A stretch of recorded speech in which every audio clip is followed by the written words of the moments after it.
Bakit po kailangan natin silang pag-usapan? Kasi lali silang sumisikat pag gano'n eh. Alam Salamat po nyo kapatid, ganito po kasi. Let me explain my side.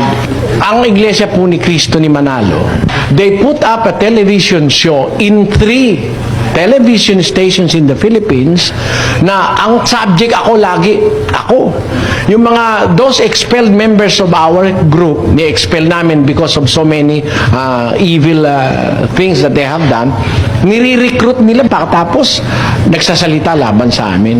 Kung hindi ako kumbaga, if there will be inoculation, baka mamaya tabla ng tao ng mga masasamang sinasabi nila. At kung hindi tayo makakasagot, kapatid, alam nyo, masama ang repercussions nun eh. Masama po sa iba. At least kung masagot natin, matouch natin, magkakaroon ng pag-iisipan yung tao. Kasi nasa Biblia po yun eh.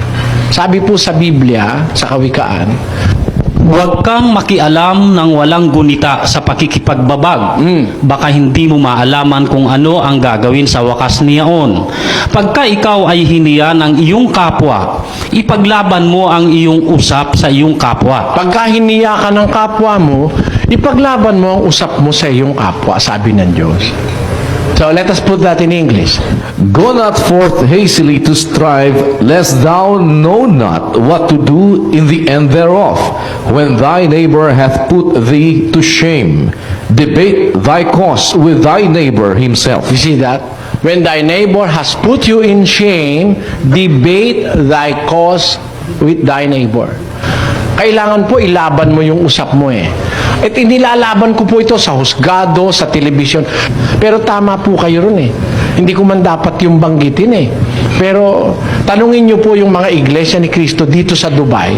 Sigurado alam nila yung paninirang ikinakalat ng kanilang iglesia laban sa akin. Eh kung mahal mo po yung mga iglesia ni Cristo, at least sasagot ka, sasabihin mo. Hindi naman sa alayong ko atakihin si Manalo, kundi para yung mga miyembrong ni Manalo, huwag silang basta-basta mapaniwala dun sa mga baseless accusations against my person. So, I deem it inevitable na kung minsan nababanggit ko talaga. Pero ako nga, ayoko na rin sanang pinag-uusapan. Kaya lang, pag nakakita na ako, kagaya ngayon, meron po tayong bisita rito, 7 iglesia ni Cristo. Hindi ba ako na naaawa dun sa 7 na yun? Siyempre, naawa rin ako. I'm concerned about their salvation, na dinadaya lang sila ni Manalo, kaya magsasalita ako. At pagka kailangan sabihin, kasi ganun po eh, kapatid, 7:27 ng Ecclesiastes, Behold, this I found, saith the preacher, counting one by one to find out the account. you see, you have to count one by one to find out the account. What does that mean? You have to look into details. Sa Tagalog nga, ang pagkakatranslate, Narito, ito'y aking nasumpungan, sabi ng mangangaral, na iniaagapay ang isang bagay sa iba upang matagpuan ang kadahilanan. hindi po pwede hindi ka mag-aagapay eh. Tingnan nyo sa beauty contest, pinagtatabi-tabi yung contestant. Di ba? Para makita talaga kung sino talaga ang the most beautiful. May mga judges, pagtatabi-tabihin mo. Kasi hindi mo po pwedeng sabihin, uy, ang taas mo, ang tangkad mo. Eh, yung pala nagsasabing matangkad siya, eh, unano pala naman eh. Kaya pala para sa kanya, matangkad na. Eh, itinabi mo dun sa 7-footer, uy, ang baba mo naman. O, di ba? Eh, kaya kailangan pagpakumparahin, you have to really compare one thing to another in order to find out the real score of the truth. Ganon din po sa relihiyon. You have to sometimes compare the belief of the Catholic Church to the Seventh-day Adventists and to the born again and to the Iglesia ni Cristo. It is inevitable for us to find the truth. Kaya tayo nagko-compare. Hindi po bawal sa Diyos yun. You have to compare. You have to count one by one to find out the account of everything that exists on earth.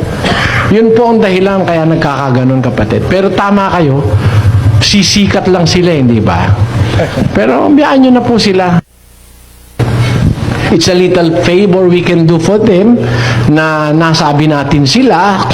At ang tao na inoculate, kumbaga, nabakunahan mo yung tao na yung kanilang doktrina pala hindi pala ayon sa Biblia. Kasi pag narinig nila, hindi na sila basta maniniwala. One way or the other, nakatulong na ako sa inyo para wag na kayong mapaniwala ni Manalo sa kanyang mga kasinungalingan. Hindi mo ba ganun, kapatid?